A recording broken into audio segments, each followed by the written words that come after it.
Қайырлы күн, құрметті білім алушылар. Бүгінгі біздің кезекті тақырыбымыз сұйық кристалды мониторлар.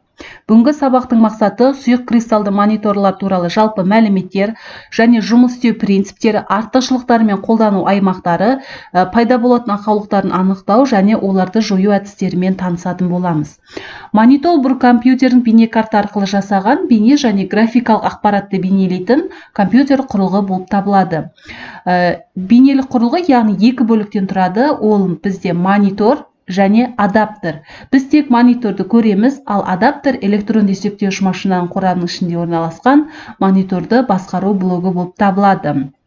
Монитордың параметрлері ол экранның мөлшері, экран қалқасының қадамы, бейнені жаңартудың максималдық жиілігі, қорғау класы, яғни экранның мөлшері оның диагоналының өлшемі анықталады, яғни оның өлшем бірлігі дюйм қабылданған. Монитор әдетте HDMI, DVI, VGA порттары арқылы қосылады. Монитордың экран типі бойынша электронды түтікшелі монитор, сұйық кристалды монитор, плазмалық монитор, OLED технологиясы және виртуалды ретиналды монитор және лазерлік монитор болып бөлінеді. Қазіргі кезде көптеген мониторлардың жалпы жұмыс принципіне қарастыратын болса, ол бізде сұйық кристалды монитор болып табылады. LCD монитор бұл сұйық кристалдар негізінде жазық дисплейі бар монитор. Бұл LCD монитордың жұмыс істеу принципі ол экранда сурет алу үшін ақпарат арқылы өту кезінде жарық сәулелер бар технологияға негізделген.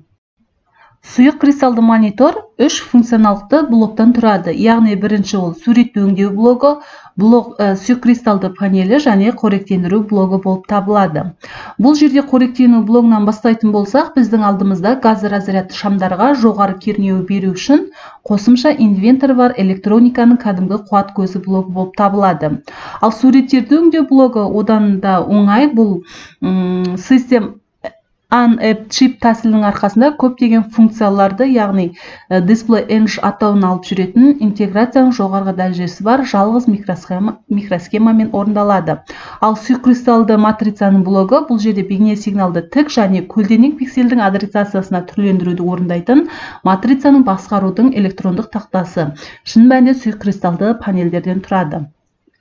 Сұйық кристалды матрицаның блогының оның жарық беру жүйесі кіреді, ал ол біздің мысалымызда суық катоды бар газ разрядты шамдарда орындалған.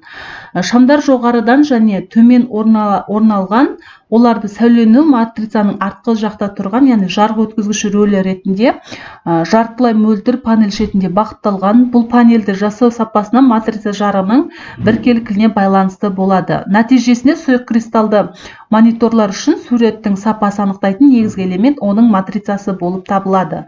Монитордың констракт, жауап беру уақыты, түс беру және шолу бұрыштары сияқты техникалық сипаттамаларға ие.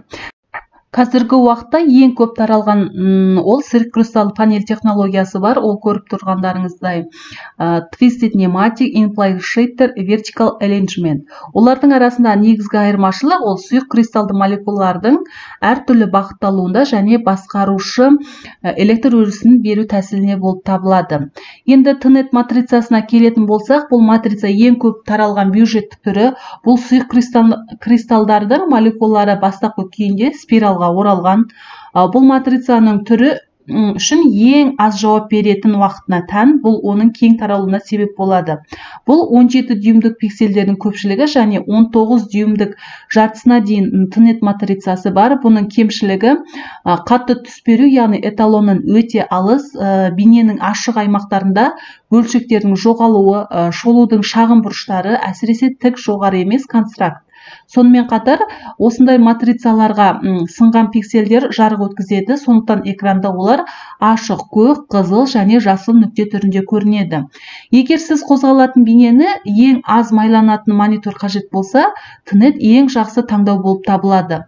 Бұл мониторлар кеңселік және іскерлік қосымшалармен жұмыс істеу үшін арзан шешім ретінде көруге болады, бірақ ол графикамен жұмыс істеу үшін мүлдем қолайлы емес. Мұндай матрицаларды білу төменнен және түстен кейін жоғарыдан көрген кезде ашық түрлерді инвентарлан кейін суретті аңғаруға болады. Келесі түрі бұл бізде IPS түрі. Бұл технология Twisted Pneumatic'тен айырмашылығы сүйек кристалды молекулалардың бастапқы бағдарламалардан тұрады. Бұл молекулалар сфералға емес, экран жазықтығы бойымен орналасады, яғни екі электродтар төменгі шамы пластинада орналасады. Электродтарда кернеу болмаған кезде жарық екінші поляризациялы сүзгі арқылы өткізілмейді. Оның поляризация жазықтығы біріншісіне 90 бұрышта орналасқан. Осылайша IPS панелінде қара түс, қара сұр емес, қара түсті болып қалады. Ең маңыздысы шолу бұрыштары көлденең және тігінен 170 градусты құрайды. Жауап беру уақыты артты, яғни себебі параллель орналасқан молекулалардың барлық көлемін өрістеу 25-35 миллисекунд шегінде уақыт қажет. Сүйек кристалдарды басқару үшін электр өрісінің жоғарғы мәндері қажет болады, өйткені электродтар бір пластинада орналасқан. Қажетті жарықтықты қамтамасыз ету үшін жарық шамдардың қуатын арттыру қажет. Осы технологияның шешімі барлық TNET технологиясымен салыстырғанда технологияның айтарлықтай қымбаттауына алып келіп соғады. Сондықтан бұл панельді қолдану мониторинг түс беру сапасына талап қойылатын салаларда қолданылады. Келесі түрі бұл ВП матрицасы, бұл МФАМ технологиясы TNET және IPS арасындағы ымыралы шешірметінде қарастыруға болады. Бұл матрицаларда кристалдар спиралға бұралмады, бір-бірімен параллель реттелген, бірақ экран жазықтығына қарай 45 градус бұрышпен орналасқан. Бастапқы жағдайда электр өрісі болмаған жағдайда жарық екінші сүзгішпен жұтылады. Осылайша біз экранда белгісіз қара түсті аламыз. Ұяшыққа кернеу беру арқылы біз кристалды бұрып, жарық пиксельді көбей аламыз. Яғни МФА шолу бұрыштарын арттыру үшін пиксель әдісін қолданылады, яғни бір түсті элемент экранның бетінде әртүрлі бұрыштармен бағытталған ұяшықтарға бөлінген, сонымен қатар үш бұрышты электродтар қолданылады. МФА матрицасы TNET және IPS арасындағы ымыралы болып саналады, өйткені ол полиграфия және дизайн ауыр жұмыс істеу үшін, оны қолдану үшін соншалықты жақсы емес, бірақ TNET плюс көрсеткіштерін әлде қайда артық.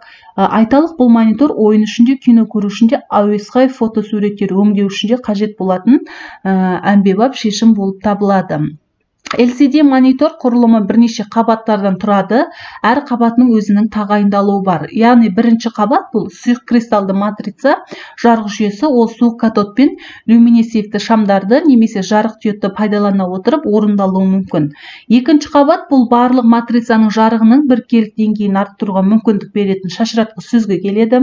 Үшінші қабаттан бірінші тік поляризациялық сүзгі, ол тек тік бағытталған жарық толқындарын өткізеді. Төртінші қабат бұл жерде матрицаның өзі, бұл екі мөлдір шыны пластина болып табылады.